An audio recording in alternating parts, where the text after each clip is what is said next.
Well, hello, friends. Here we are in our personal finance. We are in the unit, the culture of debt, which includes dumping debt, the credit we need to have, and of course, purchasing strategies for our financial plan. Doesn't this just sum up the American attitude? I could give up shopping, but I'm not a quitter. We love to shop. It's part of what we do in the United States. We work very hard, play hard, and we do love to shop. And I don't want to seem like you should never buy anything. I'm reading your comments on budgeting, and I think it's great. Does a budget restrict our lives? And many of you wrote, yes, it does, and that's what it's supposed to do. It's supposed to keep us in line. So I know you work hard, and you should definitely enjoy the fruits of your labor. We're just trying to say, hey, you know what? What do I need really?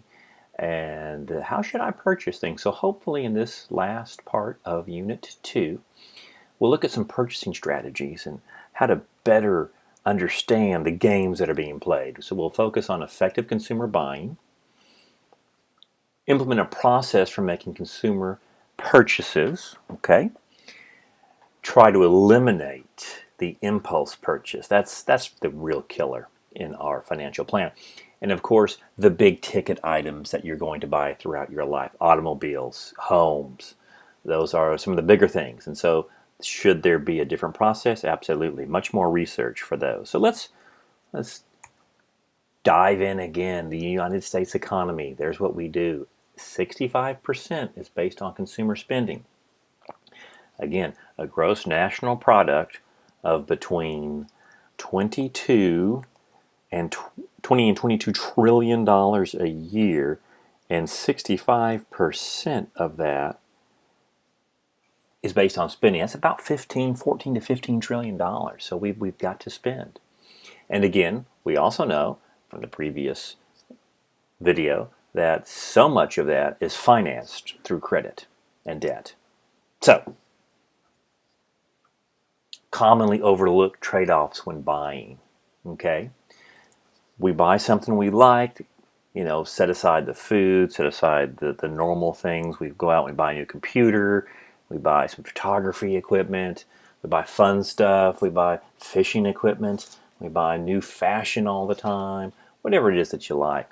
When we get it right now, we use credit, we know that we're going to pay for that product, maybe twice. Certainly when we look at a home, basically you're paying for the home.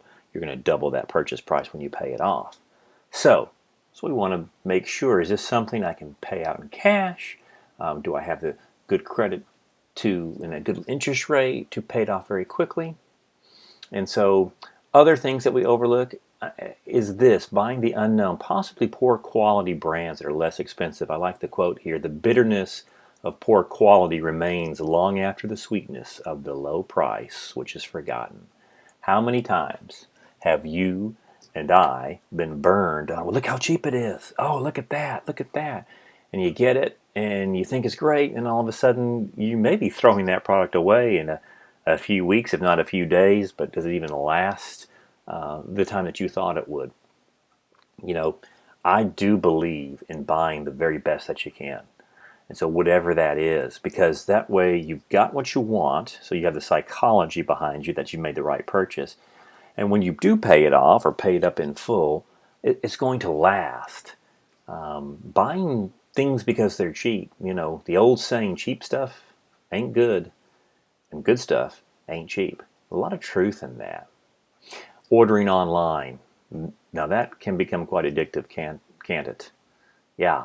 Especially with eBay, Amazon, Etsy, whatever program you're using, whatever app, but the two biggest are obviously Amazon and eBay. And you can order it so quickly on any site now, just that one-click checkout.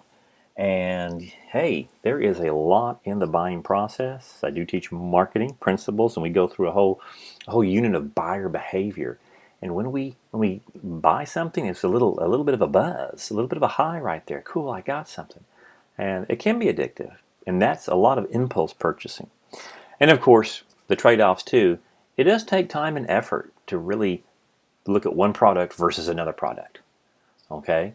Again, we also want to look at, hey, if I buy from here, what type of after the sales service do I get? Sewell is a car dealership in Dallas, and they've been around for almost 100 years. Sewell Cadillac, Sewell Lexus, Sewell BMW. I mean, they represent many different car lines, and their service is so amazing, from the sale to the maintenance to everything they do, that their customers are for life and their customers run in their families. That is worth the extra price that you're going to pay. So some of these things we need to look at before we just say, yeah, I'll go buy that. The influences we have on buying, there are many. We're going to try to do in a couple of slides here what it takes, really, my second unit in Marketing 1311 to do. Economic factors, yeah. Inflation, interest rates, tax rates, regulations, consumer confidence. If you're in a good job and you're a full-time employee and the company's doing well, and so there's no reason that there's going to be any layoffs that you can foresee, you probably have a better confidence to buy the car that you may want to buy the appliances that you might want. If you work for an organization that's saying, we don't know if we're even going to be here in January or June or 6 months from now, you're probably thinking, okay, I'm not going to spend anything. I'm going to save as much as I possibly can, and we're going to conserve because we don't know what the future is. So that is huge. And of course, right now, going forward, global uncertainty and insecurities and pandemics. This is the 5th pandemic in 20 years. Even if we were to get out of this in the next few years, would we say, okay, we're fine, or will we be on the lookout for another pandemic? We'd have to. And of course, we're buying different products right now. Any type of uncertain times, we're going to buy things that make us feel safe. Social factors, our lifestyles, our interests, our hobbies, the groups that are friends, the type of advertising that we see on a daily basis, that has a lot to do with our buying influence. And of course, the family, personal factors. Your age, your occupation, your income, your education, your marital status, your family size. If you're young and single and life is always great, then that's going to be something different than I'm entering into retirement in a few more years. What should I be purchasing? So all of this has tremendous influence on what we purchase. And from the marketing side, it's game theory. We're trying to play upon that. Now, let's look at some purchasing strategies we can start utilizing. Comparison shopping, all right. Alternative brands and prices, yes.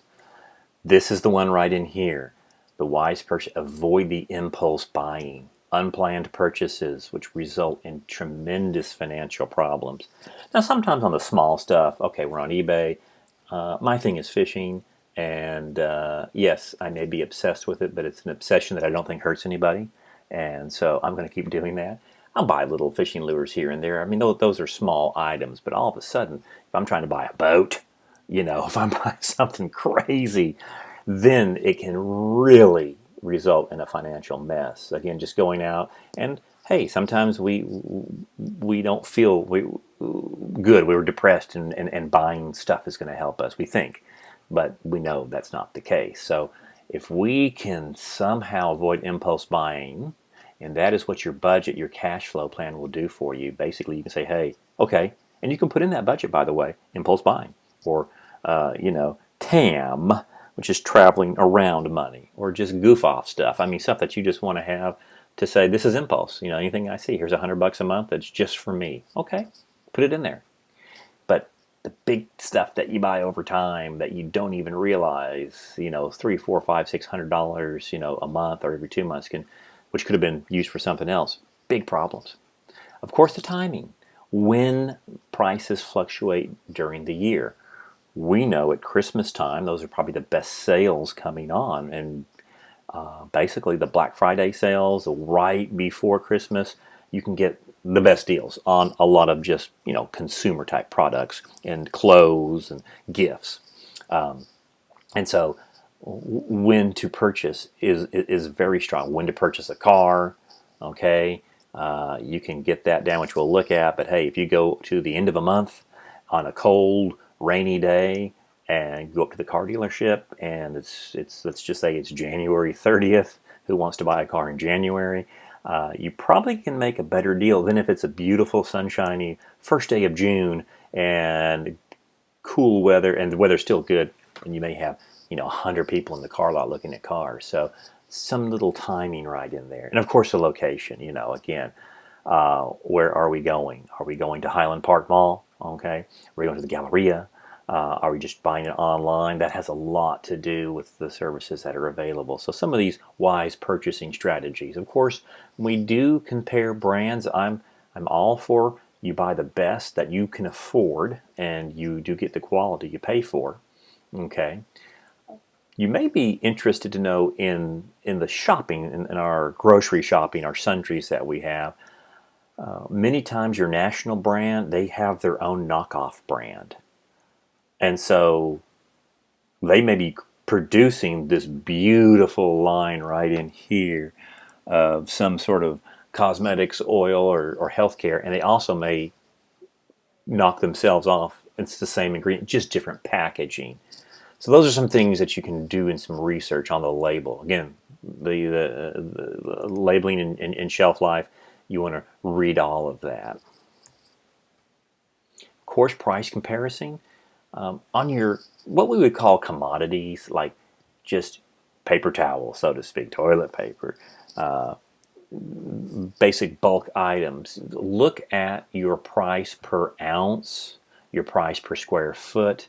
That's going to give you the best idea of how much you're saving, because we can really market it in different ways. But when you look back at the price per ounce, price per square foot, price per gram, you may be able to see it a whole lot easier what you're going to buy, and you get the best price comparison that way.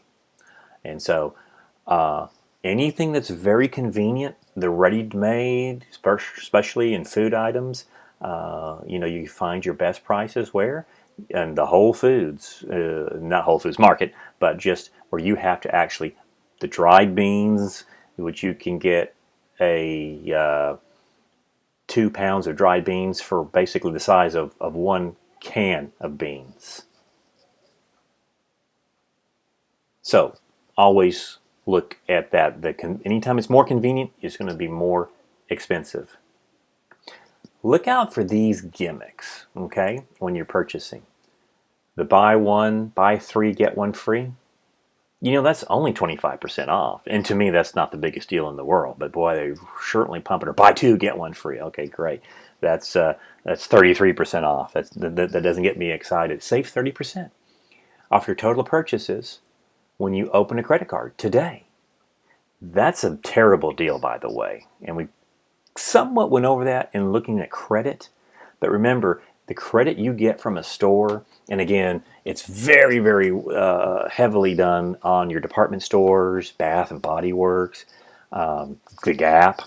It may work for you, but most times it doesn't, because you get a credit card with a very high interest rate, about 22% and greater. You get a low credit limit, and you bought more stuff than you thought you would, and so you're going to pay more because of that interest on the credit card. So be very careful of that. And of course, we have something that is illegal, but it happens all the time in the retail world. It's called bait and switch.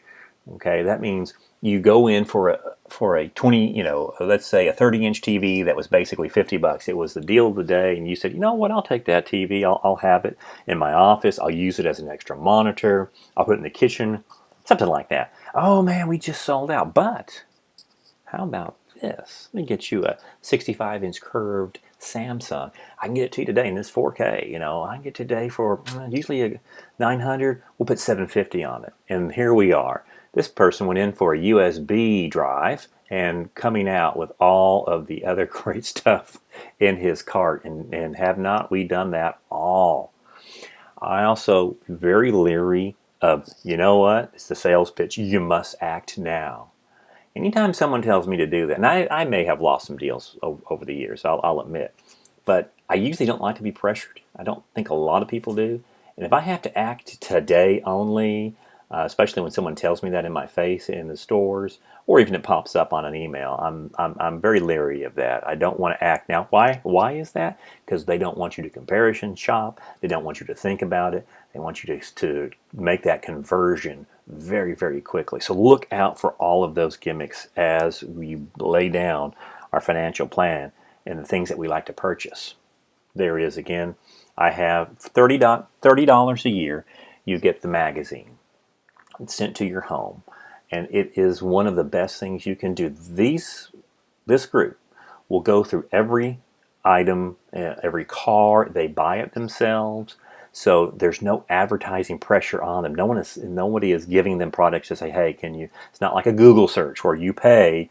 If you're the company, you pay for your ad to be the first one. So this is very unbiased, and they simply pick out the best. Even if it's very expensive, they said this thing will, this product's going to last. This car, they have a great car issue every year. It usually comes out in April, and they also have, what you're looking for in cars 3, 5, and 7 years old, and what has been the best so far.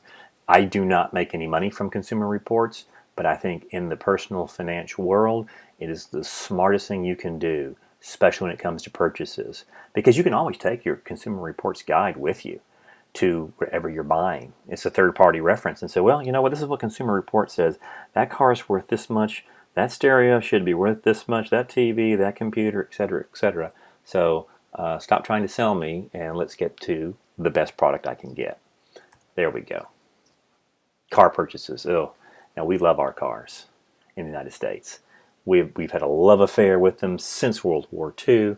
We've made some of the most beautiful cars, and we drive. It's the biggest car market in the world. There's nothing, China and India are huge, and we know they will be the biggest just by sheer population.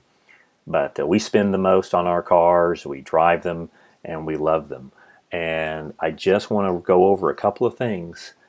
It's expensive. Your car payment shouldn't be no more than 15% of your take-home pay. Now, as you're looking at that, you look at your take-home pay. Now, that's net. That's what you're left with, not taxes, insurance. Okay, and so you take that amount. You also need to add gas. Yep, you need to add your insurance. You need to add maintenance because anything mechanical will break down. Okay, you can even put in depreciation. Now, that's something that most people never do. The average car payment right now is $550 for a new car. I thought it was $470. So this number is always moving target, and it goes up every year. The average for a good used car, and I say used car if you're financing all the way and it's maybe 2 years old, is $400 a month. So if you lease it, that's $452 a month.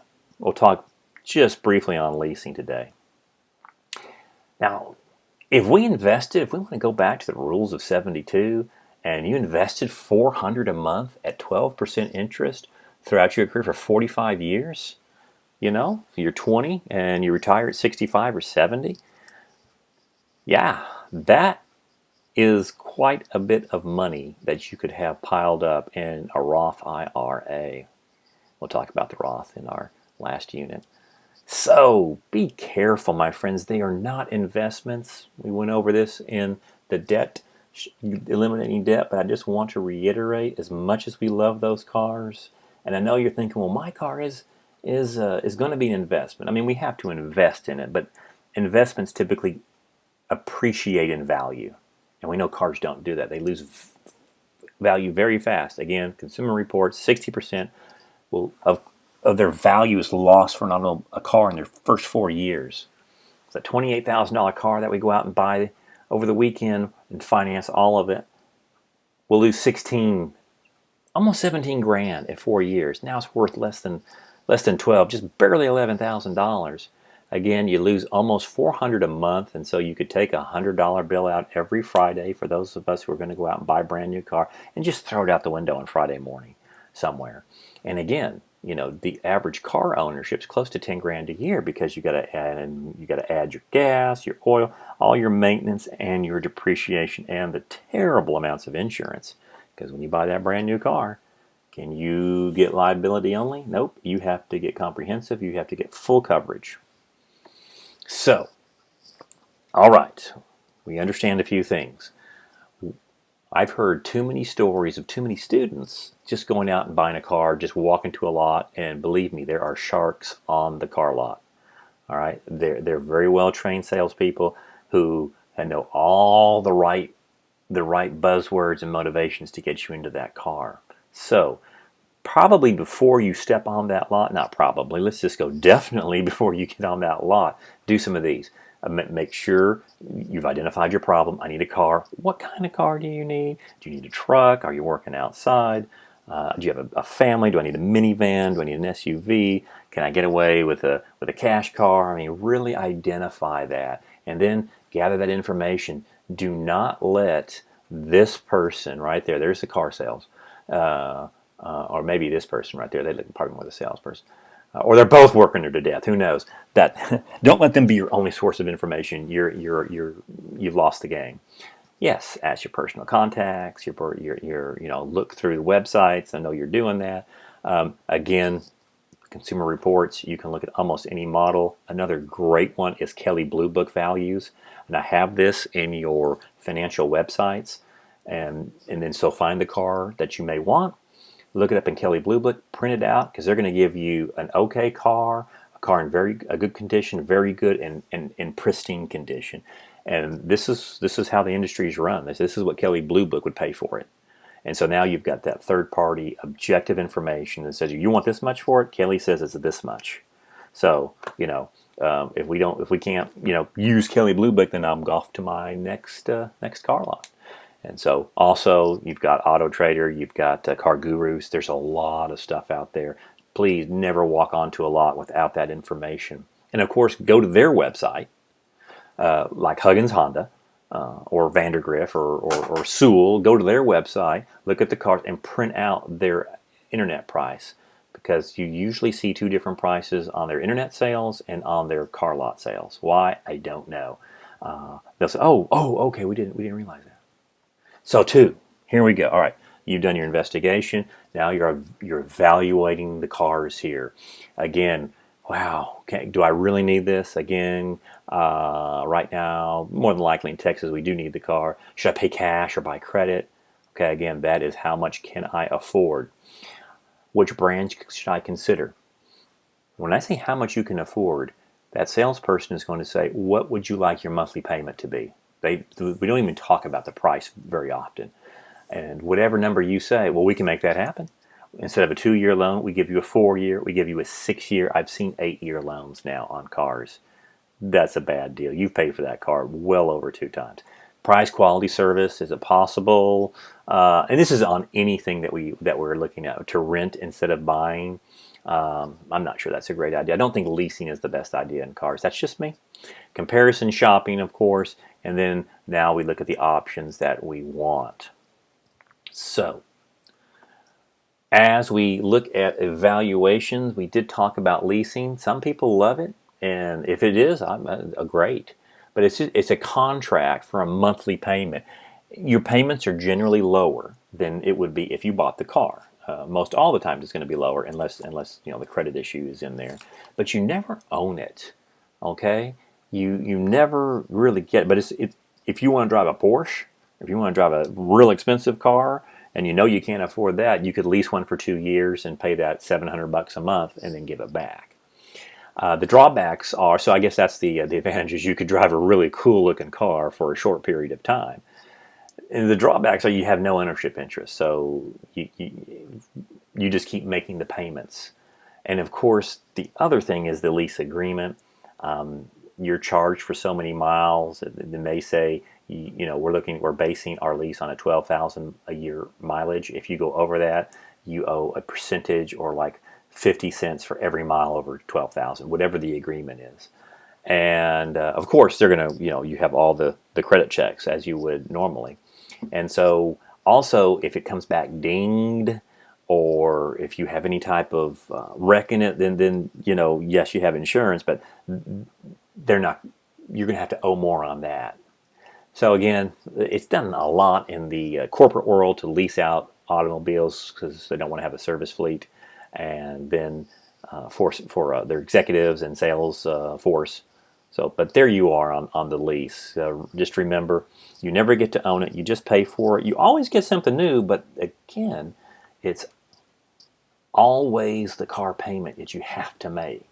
And if that doesn't bother you, then that's your role. If it does, you want to buy something and then just keep driving it. That is, I think, the way to go. Determining your price. It's difficult to negotiate. Now, my father would always love to negotiate. God, he was from the Depression, Great Depression, went to World War II, and so that generation, they scrimped and saved, and they were extraordinarily conservative. But they loved to negotiate. They would just fight on pricing. I don't think that's done so much today in the car world. Certainly, the one I just bought my daughter a couple of years ago, the price was on the internet, and they said, you know what? We basically the Walmart mentality of the lowest price, we're putting it right up there. And then we were fortunate because it hit day 35 and it went down. About every 35 days, you'll get a reduction on a used car. It wasn't brand new. Of course not. So, know everything about it. Deal with the person of authority. Depending, again, how much you want this car. Is anyone else going for it? Is any other bids happening? And again, bring in a couple of things. Bring in their internet price. Bring in your Kelley Blue Book. Bring in Auto Trader or Edmunds used car prices and Consumer Reports. That way, you've got objective pricing right there. Say, hey, this isn't me. It's not personal. It's just business. The Kelley Blue Book and Edmunds and Consumer Reports said that car should be about $500 less than what you're offering. And so there we go. What's upside down in any loan? Okay, upside down is something we never want to be. Basically, it means you owe more than the product is worth. So, we buy a $26,000 car. Go out there. Finance at 100%. Okay? After 2 years, that car is worth maybe $20,000. And that's a great maybe right there. We're being nice.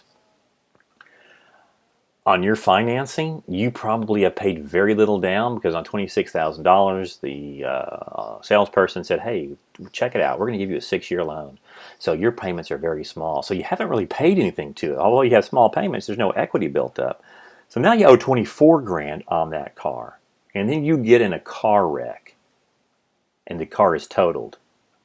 The insurance pays $20,000. It pays what the value of the car is.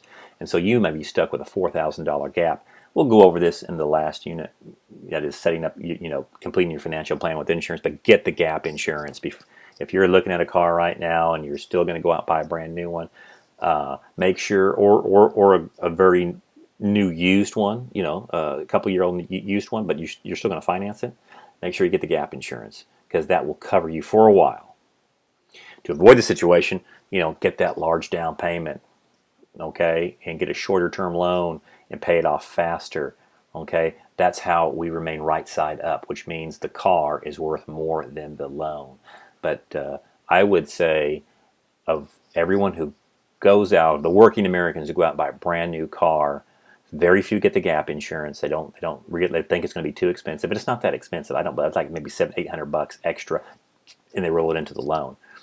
But they become upside down very, very quickly. And all of a sudden their financial life, their financial plan is messed up 10 different ways. Why? Because we get in a small little wreck and then the car dealer says, come on, I'll fix you up. I'm going to roll your old loan into this new loan, get you into a new car. And so you may have 3 or 4 car payments in that one car. And it's just been adding together. Well, again, we'll take a look at this in our 4th unit. But that's what upside down is, and we don't want to be upside down. What to do, my friends? Again, taking this from Thomas Stanley, the millionaire next door, taking this from Consumer Reports, taking it from so many different sources, and I'll throw my father in there as well. Think about purchasing the car you want. Figure all that out, and then say, you know what? This is what I want. Let me see if I can find it used. Let someone else take that huge depreciation hit, a 3 to 4 year old version of it, okay? So let's say you do that. Let's say you found this great FJ Cruiser. Wasn't that a great vehicle that Toyota made? I wish they'd come back with that. You're going out and you're buying that. Take it to a reputable auto shop, okay, for an inspection. Generally speaking, you pay no more than $100 to say, I'm getting a used car and I want a quick used car inspection. And for $100, usually they're an hour to do it, and the mechanic will look over all the power plant, all the major items of the car, and they'll write you up an estimate, and which is great. You find two things here. You find, hey, this is a fantastic car, it's ready to roll. Or if you find any problems, then you can take that back to the dealer and say, hey, the mechanic down the street basically says I've got $1,200 worth of repairs to do. So what can we do on the price? Can you guys fix this right now in your shop, and I'll pay the full price, or can you take money off of it? Something like that. Put a large down payment. See if you can pay half that down. Okay. So say the Toyota FJ Cruiser is $14,000. Can you put down $7,000, and then you take out that short-term loan, and then you drive it until the wheels fall off? That car, that engine right there is ready to go 300,000 miles. So again, do your diligence of finding the automobile that you like, and again, that one that has the great reliability, and you'll find that in the books and the magazines that I have given you. Again, Consumer Reports, Kelley Blue Book, Edmunds Auto. You'll find that information.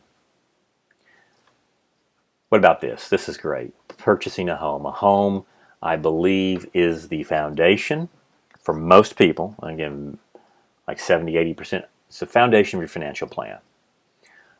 We love our homes. Homes appreciate in value, so it is a great investment, and may or may not be for everyone, but let's look at that. And it's also probably the biggest purchase that you're ever going to make. So we have the things that we purchase every day, and then we have the stuff that we do like. We have the purchasing strategy for that. Now we have the cars, the automobile. You have hopefully a little better strategy there. Now what about a home? So housing alternatives. Your lifestyle, your choice of housing, how you spend your time and money will affect all of this. If you love to travel, if you love to do a lot of different things, and the home is not that important to you, or a big home isn't, there's lots. Right now, it's the small homes that tend to be selling the fastest, because that is a lifestyle where homeowners don't want to, like my parents' house, it's a 3/4 acre lot that the house sits on that we are selling. But I've spent many a half a day mowing and getting that lawn just ready every week. That's a lot of work. Some people don't want that, but yet they want a house. So your preferences, again, obviously your financial factors there. What type of house payment can we afford? And that's what we're looking at. So different situations. We have young and single. Maybe just renting. Rental an apartment is better, and hey, we've all done it. Great things about that is that you are free. You don't have to worry about any expenses or repairs, because that's covered in, generally speaking, in your lease. That you have a maintenance lease there, and you're free to do what you want. Sometimes we become young with no children, young couples. We become single parents, but we have children with us, and my God, won't they suck everything out of us? Yes. So maybe we want the kids to have their own room. So different situations. And of course, as we go through the age life cycle, and all of a sudden the years go by and it's just one or two people in the house, we may say, time to move and downsize into something else. So wherever you are, and again, this is in your book, and there's some really good slides right in here. I believe this is chapter 9. So again, hope you're reading through all these chapters, because it's great information. And here's another one in chapter 9 there, just evaluating all of your alternatives, the advantages of renting. It is so easy to move. Disadvantages are you are putting money monthly into something that's not appreciating any value, okay? And you have limitations on what you can do in the apartment, and you may not like your apartment neighbors, because they may be very loud. But it's not to say you could move into a house and your next door neighbor is, crazy. And so, there's all different factors, different advantages. The greatest advantage in home ownership is that you are building equity. You're building equity, and your investment is going very strong. And we have seen in this area, Dallas-Fort Worth, Texas, state of Texas, that home ownership, even just throughout the United States, has gone out the roof, hasn't it? The prices have. Why? Well, we've offered such low financing, low interest financing since the Clinton administration, which means money is more easily available. People have been awarded credit very easily in home ownership because why? It is secured lending. You have the house to back it up. And so it makes the supply and demand. There's a limited amount of homes in the United States in this area, which drives up the demand, which drives up the price. So again, back this way, some of those advantages of renting a home or renting an apartment, yeah, the fewer responsibilities, lower initial costs, and again, if you want to move from one place to another, especially if you're in a work situation, or you just like living in different states and traveling, or just traveling in itself, there's renting. And I enjoyed renting for a while, and I certainly enjoy owning a home. The disadvantages are there's not a lot of financial benefits in renting. And of course, you do get that restricted lifestyle, which means you can't add, you want to remodel stuff, or you want a new kitchen, you want an outdoor seating area, and it's not your house or it is an apartment. So you can't get to do that. Your creativity is stifled, so to speak. But the process is this, my friends. Again, let's look at it like we did the automobile. Step one, identify your needs. There's great benefits. There's the pride. There's stability of location in opening a home. And of course, there's the financial benefits. You do get property taxes and mortgage interest deducted from your taxes. So that first year of buying your home is a huge year on your taxes because you get to deduct the points that you paid. You get to deduct the property taxes and, of course, the mortgage interest. So you very well could be itemizing a lot of your expenses on your taxes. And again, that's subject to change. The Trump administration has given a different standard deduction. That may continue if we have a change in leadership. Then they could go back to the way it was. And most people are always deducting, homeowners, that property tax and mortgage. The value of increasing of your home. We've seen it just in this area. In the past 10 years, your home may have doubled in value. That's hard to come by in any investment. And again, it's yours. It's the lifestyle. You get to express it. Your individuality. You get to decorate it. You get to landscape it. You get to change it. And so there are some great benefits to owning that home. Here's the buying process. Again, I've got this in your PowerPoints. Determine your needs. Evaluate what you need in a home. That's a good place to start.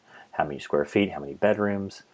Of course, you look at your budget. And this one is probably where, in my opinion, the price payment per month overrules the price of the house. And I'm saying that just to say if the price of your monthly payment, that is your interest, your principal, and your insurance, is within your budget, that's what you look at. I was always taught from my father, look at the sales price, but believe me, you're going to pay double that. You will double that by the time your house is paid off.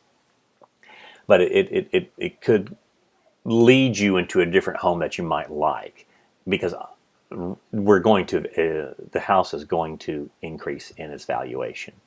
So you may buy it for $250,000 this year, and 3 or 4 years from now, it's worth $330,000. So look at the price per month you're going to pay for that. Everything included, your property taxes, it's in your house payment, your principal, and your interest, and then you may have some other fees in there too. But that's how I would go about it. I wish someone would have told me that. I just looked at the price. Oh, I can't afford that. I can't afford. Oh, I could afford that. Versus, I could have probably easily afforded the different mortgage payment per month. So that's a little bit of advice for you there. Now, obviously, the price does come in. It is important. I don't want to tell you that it's not, but all things being equal, there, look at what it would cost, and believe me, your realtor will do that for you. And you want to also, as you start looking at this process, you go to a bank or mortgage banker, and you start getting pre-qualified. Getting pre-qualified for your loan, and again, that's all your financial information, your job, your W-2s. They go through everything, and they will tell you what mortgage payment, what mortgage you would be approved for. And it's making it so great versus just finding, hey, I like that house, then I got to get pre-approved so we can get the transaction going so much faster. Because it does take, it takes a while to get approved for a home now. It may take several weeks. Any drawbacks from home ownership? Well, my father always said, son, this is the joys of home ownership. You get to fix that right there. You get to put in a new air conditioner, a new heater. You get to pay for all the plumbing. If you were in an apartment or rental, the owner would have to do that. And so, yeah, those are the joys of home ownership, and they can drive you crazy sometimes. Flooding, again, lawn maintenance, yard maintenance, bugs, squirrels coming in your attic. All that stuff is a joy, right? Well, it can be. Again, some of the financial, obtaining the money for down payment. You will need a down payment for this. You cannot finance 100% of a home. Again, the qualifications. So some of the first thing I think you want to do for those of us, I think I'm going to buy another home, or I'm going to buy my first home. Again, first of all, let's get a down payment going. We need at least 3% down. That's just the minimum. So we're looking anywhere from $10,000 to $20,000, my friends. So what can we do to start saving that right now? Other uncertainties is, yes, property values can change. You are a little limited in the mobility, which means just to sell a house right now, you got to, getting it all ready and putting it on the market, that does not happen overnight. And of course, we do have some living costs there, especially if you are in an area that has an HOA, which is a home ownership association. And you'll see that much more in condominiums, but many neighborhoods do too. Check that out, because that's an added increase. But not only is it an added increase, the HOAs, they really limit what you can do, what color your house could be, if you can park your car in the street. They're not on every neighborhood. They're in selective neighborhoods, but if that's one you choose, and look at the fees as well. And here's what we're talking about. These are different types of housing. There's the Montgomery Plaza, right down 7th Street in Fort Worth. There's single-family dwelling, which is a typical house. There's multi-unit, okay, which is more of your apartments, duplexes, townhomes, condominiums. Okay, you own that unit. But again, you may have someone right next to you, so you don't own the entire building. And these have HOA fees in addition to your mortgage payment. I believe there's one in South Lake that it's a senior living that looks really great. Well, it is great. Looks great, absolutely. But the HOA fees are almost as much as your monthly payment would be. And we're talking, $1,000, maybe $2,000 for your monthly payment, and close to over $1,000 to $2,000 for your HOA fees. So be careful on that. Look for those. But that's what it is, homeowners association. Extra fees there. Determining your price, of course, again, in today's market, in the market that we have seen, my friends, in the past 10 years, maybe 20 years, there's not a lot of negotiation. In fact, if you were to do what my father would do, I'm just going to go ahead and offer you $20,000 less. You're going to be laughed off, and no one's going to want to deal with. Nobody ever really want to deal with my dad anyway, in price negotiation. But let's say you see a house for $320,000. Okay, it's a nice 4-bedroom home. It's got about 2,500 square feet, and it's in a good neighborhood. And you say 320. Okay, what if I did 315? I think you have to go the opposite route now, especially if it's everything that you like. There's not a lot of repairs. I mean, you've done all the diligence. You've looked through it. You know that area well. Make sure you've done all that. You'd probably need to offer 325. We're seeing multiple offers go in, and especially right now, the market is hot, hot, hot. So basically, even offering the price of the home, if this is where you're going to want to live, not if you're trying to flip homes. That's rental income. This is your purchase. You probably have to offer at least the minimum they're asking, if not more, and say that, you know what, I'll buy it as is, provided it passes inspection. But that's where we are in this area now. If you're in other parts of the United States, you may be able to get a price much lower, maybe to 20% off if it's in an area that's just not thriving. But be careful on the negotiation. Don't go so low that you're going to, that, especially on a house that you like, that the owner now is just will refuse to talk to you. And they can do that. They said, you get no more offers and I'm not talking to you anymore. So there we go. There we go. Of course, all the contingencies are that I'm able to obtain the financing. If you go in and you say I'll buy that house for 325, I do need to be able to be contingent upon the financing of that, because anytime you offer more than the house is valued at, you're going to have to come up with the money. Your mortgage cannot be more than the home is worth. So, little tips right there. Of course, your down payment is a minimum right now of 3%. The more you pay down, the lower the payments and the faster you pay off that mortgage. So if you are in the stage of life where you had a home and you've sold your home and now you're going to put that equity into the next home, that's how you can get so much more money, house for your money, and you can pay it off so much quicker. Maybe, my friends, a strategy here would be to, I know our generations are different. I know that a younger millennial generation and next, we kind of want everything now. And so you want the home that your parents live in or something close to it. But if you start off with a much smaller house and you buy that and you sell it in a few years, again, you should have appreciated in value. Now you may have $20, $30, $50,000 worth of equity. Then you buy your next bigger home. And again, now you've got a bigger down payment that you're putting in. So a lot of students have asked me, gosh, how am I ever going to buy a house? Because I can never find that type of down payment. So, well, what can you start out smaller and then keep rolling things in, but knowing that you're going to fix that house up, then sell it again, live in it, sell it, live in it, sell it, and then get your bigger home. That's just another strategy. If I don't have more than 20% of equity in the home, there's something called private mortgage insurance. And that's going to be required that you'll pay an extra fee for. Once you get your 20% equity in, then that goes away. And again, my friends, this is really broad strokes here. Please don't think I'm a real estate attorney or I'm a realtor. I've just been through the process a few times. I'm going through it now with selling my mother's home.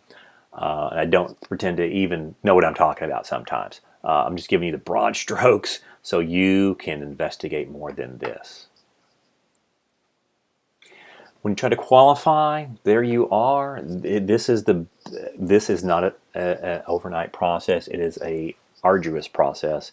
Everything that you've done so far, your credit score, your credit history, your job, your work, everything goes into this. Why? It's the biggest purchase that you make.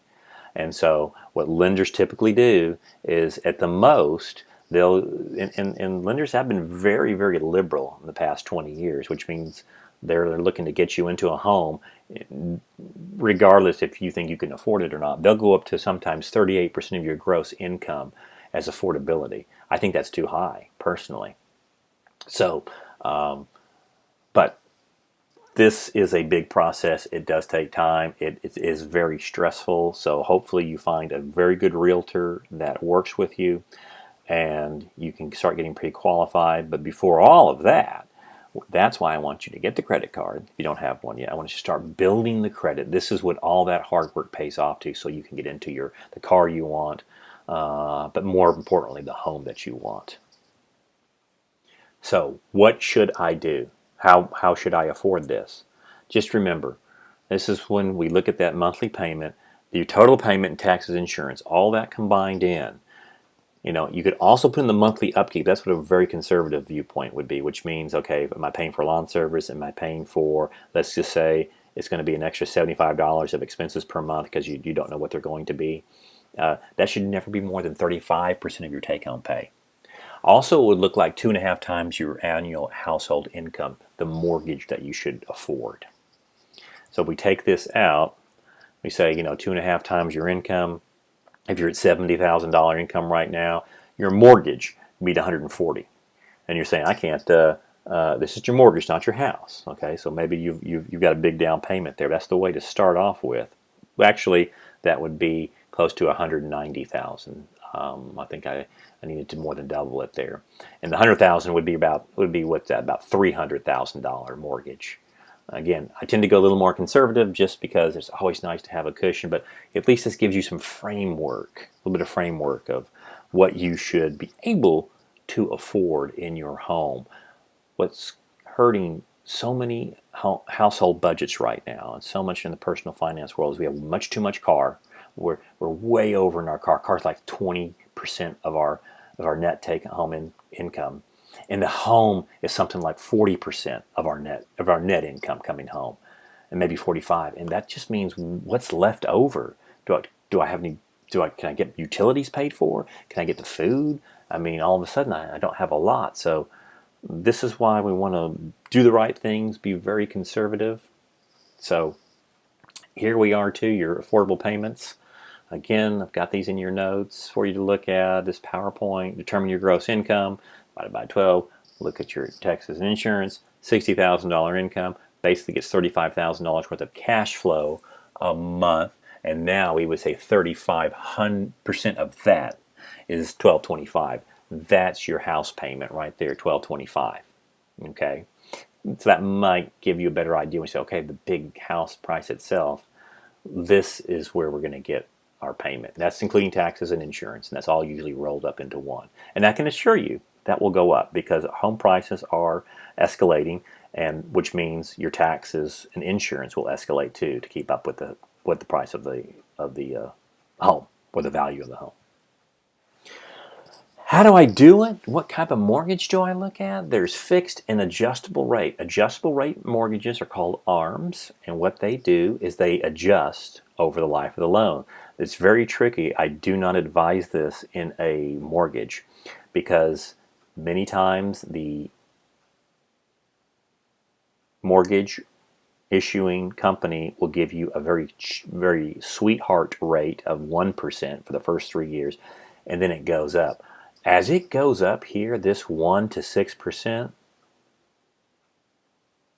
that's huge. A house in California before the Great Recession in 2007, 2008, they were at 0% ARMs for 3 years. At 3 years, it reset itself. Well, most people were selling their homes in California during the early aughts and making a killing and coming to Texas and buying big homes. If you were smart enough to do that, great. And others were just saying, okay, after what happens after the 3 years, they would refinance. Okay, so they refinanced every 3 years. Well, the market took an upside down turn in 2007, 2008. So you could not refinance. Why? Because the value of the house was going down. You could never borrow less than the house is. Okay, or more than the house is worth. So people were paying August 2007 in California, $900 a month for their small home. The ARM reset. It went to the market rate. The next payment was $5,000. $900 to $5,000 in 1 month. And you can see how the housing market imploded itself during the years 2007, 8, 9, 10, 11 in different areas of the country. Dallas-Fort Worth was pretty sound. But that's what an ARM can do for you. It adjusts. Now, it has adjusted back lower recently because the rates are so low. But I think this is the one you want to go for, my friends. Fixed rate. All right, it's a conventional mortgage. It's fixed, or it's an FHA, but it's a fixed rate plan. So equal payments over the life of the loan. It's amortized, okay? Now, this is interesting. Normally speaking, you're going to be offered a 30-year mortgage, which is the standard sales pitch. It's interesting. Why is that? There's an old colloquialism of a young couple that is making a Thanksgiving or Easter dinner. They're cooking a big ham, okay? And so they're out there, and they got the ham out, and one person just starts cutting it could be the husband, could be the wife. They cut the ham, the ends of the ham off, throw the ham away, and put it into the baster, and they cook it, put it in the oven. And person says, "Hey, why'd you do that?" "I don't know. My mom did it that way." "Oh, okay. Well, let's call your mother up and see what that is." "Okay." So call mom up. Said, "Mom," it's on three-way call now. "Mom, why did I cut the ends of the ham off and put it into the pot? Like, you always taught me that. Why did you do it?" She said, "I don't know." Again, let's call up Mimi. Let's call up Grandma. So, three-way call to get grandmother up there. Says, hey, we're just making our holiday ham and we cut the ends off of it and we put it in the oven into the big broiler pot. Why are we cutting? She goes, what? I can't believe you're still doing that. The reason I did it, I had a very small pot. I had to cut the ham to get it in that baking pan and put it in the oven. You guys aren't still doing that, are you? Sometimes we do things out of tradition, don't we? And we keep doing it. The 30-year mortgage, it makes a mortgage company a lot of money. You pay your home twice. Could you pay a smaller mortgage? Could you do a 20-year mortgage? Yes, you can. 25? Yes, you can. 15? Yeah. 10 is probably not going to get you a mortgage. It's going to be a loan. You just have to borrow a loan because it's usually 15 in most cases. And so that is the sales pitch. If you are able to do a 15-year mortgage, you will do this. 15 years, your monthly payment, your total interest paid, let's just say you did a $250,000 house and you borrowed $230,000 against it. Your interest paid on the 15-year mortgage was $66,000. Your interest paid on a 30-year mortgage is $156,000. Sometimes you can get a better rate too because it's going to be paid off faster. So now wait a second. Look at the loan payment. The loan payment lists $1,500 here, $1,870 here. It's not a double payment. It's about $300 to $400 more a month. That's not bad. If you can do a 15-year note and you're 30 when you get your home, at 45 you've got it paid off, whew, that's pretty sweet. That is pretty sweet, my friends. If you can do this 15-year, they don't offer it. I mean, they don't sell it very much. I say they, mortgage brokers, because which one do you're the mortgage broker. You're getting a commission. You're going to get this one. You're going to get much more money when you sell this. This you're not getting as much money from. So if you can do 15 years, my friends, especially if it's your second or third home, if you're doing the strategy of buying up and up and up and putting more money, back into it, yeah, that is a great way to go, and that will save you a lot of money. Wait a second, man! I wish someone would have told me that. Dadgummit.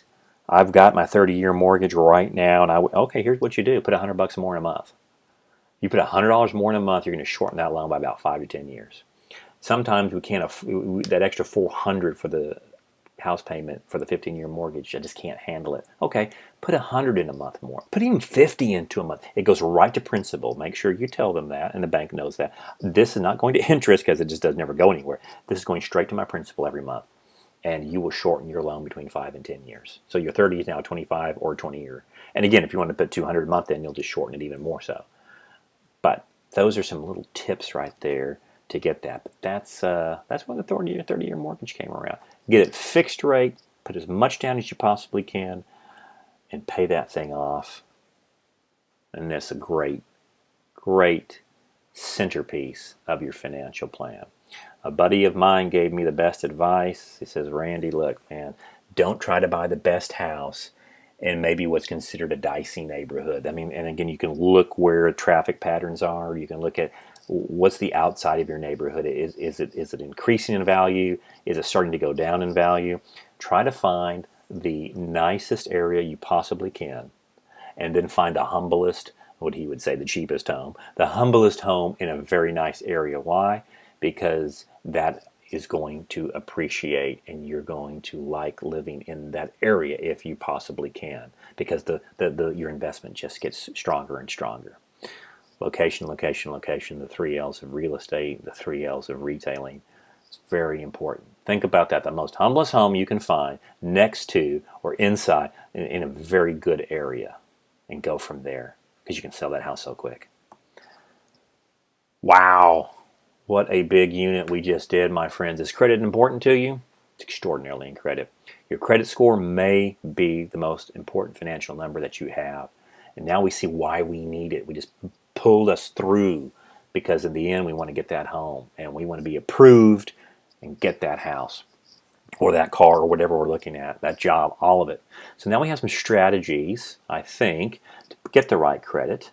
All right. To build a very strong credit score and to start eliminating debt, we have purchasing strategies for our cars. You never walk into a car dealership saying, "Hey, here I am. My name's Randy and I want a car."